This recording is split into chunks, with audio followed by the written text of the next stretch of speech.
In 1910, J.D. Rockefeller Jr. announced his withdrawal from business to administer his father's fortune for an uplift in humanity. I wouldn't be surprised if at Jake Mushy ends up doing that. Spend a little more time at home with the honey. Whatever. You gotta administer the old man's fortune. Yeah, okay.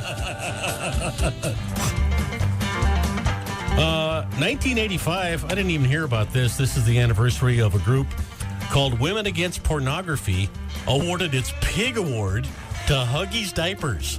They claimed that the TV ads for the diapers had crossed the line between eye-catching and porn. What? Huggies diapers? Huggies diapers are porn. If you watch the Oscars, what was the deal with Pink's performance? It was a combination of TV and music trickery that made it appear that Pink was in Kansas before ending up in the land of Oz as she sang Over the Rainbow. It took more than 5 projectors firing off images into a translucent screen that masked the singer. Now, most of those who were in the theater, they weren't able to see the full effect, but it looked cool on TV, I guess. I wouldn't know Pink if I saw it, her, or he. I don't even know. Is Pink a gal? Pink's a gal. Pink's a gal. Huge voice. Really a good singer. Why do they call her Pink? It's not her real name. You never saw the movie Reservoir Dogs. Mm-hmm. There's all the characters in that are a Mr. something, a Mr. Color. Mm-hmm. And she was going to call herself Mr. Pink, but then the record company says, well, why don't you just go with Pink? So that's how she picked her name. I wonder what her favorite color is. I don't know, but I've told you this before. She's got a little dog she named a dirty word, which is funny every time she calls it. She has? Yes. Which word? Well, write it down so I know what the name of the dog is. Okay. I mean, I got it. Oh, okay. Yeah. Here, boy. Rhymes with... No, we got it. Jose Pacheco said the famine, mainly in the central and southern regions of their country, has been caused by various factors. Drought, flooding, insect plagues. Crops are being destroyed by wild animals like elephants and hippos. He said the government is developing mechanisms to help these farmers produce more food. Those include arranging financial packages that will enable their farmers to buy fertilizers, ag implements to help them irrigate. The government also secured $100 million from Brazil for agricultural machinery to try to boost agriculture in their country. Good for them. They want to feed their country. You know, give a person a fish, they eat for a day. Teach them how to fish, they can eat forever. Mm-hmm. That's a good approach. That's one thing that I didn't have this weekend. I at least didn't have to worry about a hippo or elephant destroying my crops. But that's about the only thing that didn't happen this weekend. Other than that, everything else. But there were no elephants and there were no hippos. In fact, I could have used an elephant a couple of times there to help get us out of the snow.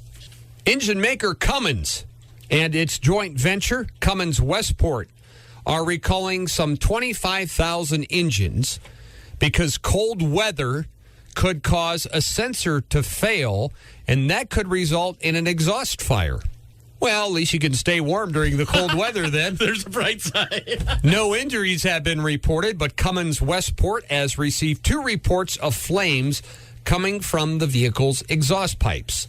Engines can be found in a variety of commercial vehicles, including school buses, as well as fire trucks.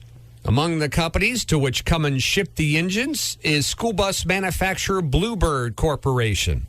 The recall affects the Cummins Westport model ISLG engines, made between 2007 and 2014. Gonna find me a bluebird. Wrong Bluebird. Wrong Bluebird. Bluebird buses. Sorry. The Air Force Academy is investigating whether 40 freshman cadets cheated in a chemistry class. Academy officials said Monday some cadets possibly copied portions of a lab report assignment. The school said about 500 cadets are enrolled in the class. The initial report said 11 cadets were under investigation. Now they said it was 40. They're disappointed about the allegations, according to Lieutenant General Michelle Johnson. Cheating is forbidden, by the Academy's honor code. Is there any academy that allows cheating? Why would you have to say that?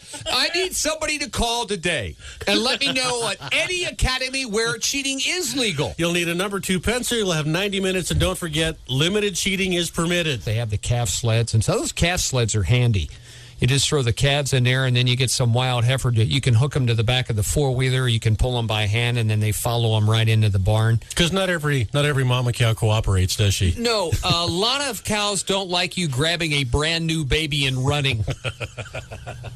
You mothers out there would appreciate, humans could learn a lot from cows. Yeah, they could. Cows are great when it comes to taking care of their kids for the most part. Mm-hmm. And, they watch them the whole time. They don't drop them off in another cow's house and let them watch them while they go do something with the bull. And most cows only get bred once a year, and they like that. They really enjoy that. Beautiful store out there that has clothing and jeans for the women.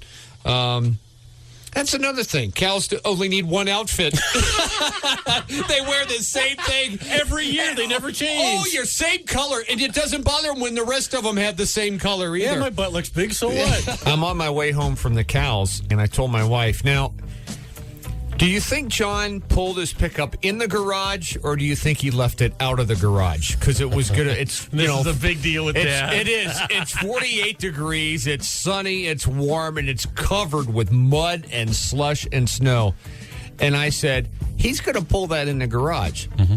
Because, see, when he gets home from town, when he goes out with his friends at night, and it's cold, and it's late, he doesn't want to put it in the garage, so he leaves it out. But when it's all full of crap and melting and dripping, I said, I got $200, says it's in the garage. I got home, sure as hell, in the garage. Well, I ran down, I checked the heifers. I had a heifer cabin. Get that taken care of. And I got up in the garage. I opened up my garage door. Have you ever seen the commercials where the family's reading the newspaper and the water is coming up in the living room and they open the door? Yes. That's what my garage was like. I don't know if it was The quite. hell it wasn't. I opened the garage door, Mark, and this wave of water comes flying out. It got up about 9 feet deep on the walls of the garage. So I backed his pickup out, had to sweep and clean the garage out, all full of water and stuff for melting in there. I thought, he doesn't put it in there when he should put it in there, and then when he shouldn't put it in there, he puts it in there. Yeah, but from my understanding, that's just being a teenager, isn't it? Oh, yeah, absolutely. Yeah. Yeah, that's just part of being you don't think that way that far ahead. Well, it's not yours. Right. It's not yours, and I'm guessing he's not the one that has to sweep out the garage. No. Yeah. In my garage. I don't care if the wood rots. Don't bother me. I want to play duty. I've always said that. It is handy working with Paul because no matter what my tiny little problems are in the world, Paul's got it worse. I can't complain about my insurance. I can't complain about my cell phone bill. I can't complain about feeding people. I can't complain about sleep. I can't complain about not feeling good. Your drive? Yeah, less of a drive. Nope. Although you do have 86 feet of gravel? 453. 453. 453. Yeah. Hard on your tires, isn't it? Well, I don't go 75 down the gravel like a lot of people do. So the only people that go more than 30 miles an hour on the gravel are the people that are coming to the daycare on our street to pick up their kids. that are late. Just kills me. Don't want to get charged an extra hour. Get out of my way. I got to pick up my kids. Safety first. Come in broad sliding in the gravel. Jeez. Also today, too, you folks might want to change what you've been complaining about. Maybe quit complaining today about not getting your street plowed in front of your house and now start complaining about potholes. Oh, they're going to be bad. Yeah, and I've seen a couple already and hit a couple little ones, but when it's like this, that water gets in there and it just destroys. For those of you in Missoula, we're talking about erosions of the pavement that happen from the salt and the sodium chloride and all that other kind of stuff they put on there, and the water gets down in the cracks and it freezes and breaks the pavement up. Those are the kind of potholes that we're talking about. Not the guys that renege on a deal with you. That's a pothole. When you thought you were going to get a good deal on your weed and they raised the price, you call him a pothole. All right? We've all had to deal with potholes in our, well, some more than others. Right. I want to see if you can put something in perspective for me, because at our house, it's just been kind of a nonstop week. And then during this time of year, playing racquetball, and we played pretty hard for about an hour and a half, and I woke up and I'm just dragging. I'm just tired. And I thought, this must be what Paul feels like every day. I'm a little sore. I'm a little crabby. I didn't want to walk all the way to the coffee pot. I damn sure didn't want to get out of bed.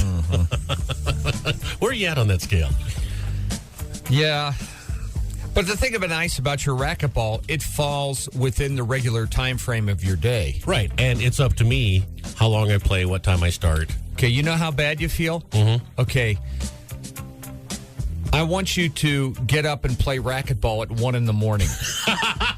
That's the kind of answer I'm looking for. Then do it. Then you'll know how I feel. Even on the days I don't really want to play? That's right. Oh, sleeping so good. I got to run play racquetball for an hour. I'll be right back. And then, of course, not sleep the rest of the night, because it's hard to go back to sleep. Every night about, must be about 11 o'clock. When my wife comes to bed, I sit there and I say, dear God, have her just go to her side of the bed and not my side. Because I know if she's coming to my side, she's coming over there to get me up because there's problems with a heifer. So I'm subconsciously, I'm awake now every night at 11. And when she goes on that side of the bed, I'm going, yes, yes. 3.5 more hours. Well, I don't know if all the cows have heard. I hear the emails and the memos before they're written and passed out to the livestock. I know the head guy of the corporation. And, boy, got some pretty strict stuff coming up this year regarding feed and straw. Yes, we do. So, I've never had a calf, but I would advise the 4 of you get after it. Well, you got to do the same thing with your kids. Look, come April 15th, I'm turning you out. You're on your own. I am not going to feed you anymore. Look, Dad loves you. Otherwise, if you keep doing it, yeah, they just hang around and they just wait for feed all day. One day they're 27 playing Call of Duty going, Dad, we're out of Doritos. Exactly. See? Exactly. See?